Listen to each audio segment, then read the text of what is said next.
बताओ साला, आज मैं अपने दोस्त के यहाँ चल रहा हूँ, सारा पूरा भौकाल है, घड़ी घड़ी मगनी मांग लिया हूँ। कौन हमको जानेगा कि हम मगनी लेके आए। रौले से रहूंगा। थोड़ा मिठाई मंगवाना था, ड्राइवर को भेज दूँ कहीं पैसा लेके न भाग जाए। नहीं, मैं खुद जाके मिठाई ले लेता हूँ।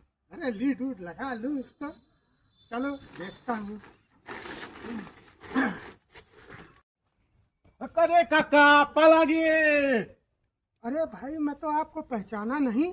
अरे काका वहीं अपने दोस्त की यहाँ जाता है ना। हाँ हाँ भाई, मैं तो बस बस वहीं आप हमका भेजे, यहाँ ले जाए ताई। अरे वो दुबे जी भेजे हैं। हाँ हाँ आपको? हाँ, बस बस दुबे जी भेजे हैं। हाँ बस बस दुबे जी। अरे क्या बात है सर, अरे क्या मैं तो बात पकड़ है लेता हूँ ना, सर, चलेंगे क्या साथ में बात- ही। ये बात है। अच्छा, हमको मिठाई लेना था थोड़ा। हाँ हम पकड़ लेते हैं ना। अच्छा लो लो लो, मैं यहाँ बढ़िया मिठाई कहीं मिलेगी? हाँ हाँ पैसा दे हम जाएगा नहीं। नहीं नहीं, मैं ले रहा हूँ, मैं ले ठीक, लेता ठीक, हूँ। ठीक, ठीक। हाँ हाँ, हाँ, तुम यही रहना। हाँ मैं यहीं रहूंगा। मैं आ रहा हूँ। हाँ हाँ ठीक है। हाँ हाँ, मैं आ रहा हूँ। क्या है फिर क्या दे रहा हूँ, बराबर आ जा।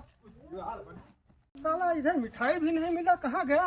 अरे भैया, ये कहाँ गया हो? कौन? अरे मैं जिसका काका हूँ। अरे हो काका पाका, हम तो काका देखा ही कहाँ के बाद। No no no no.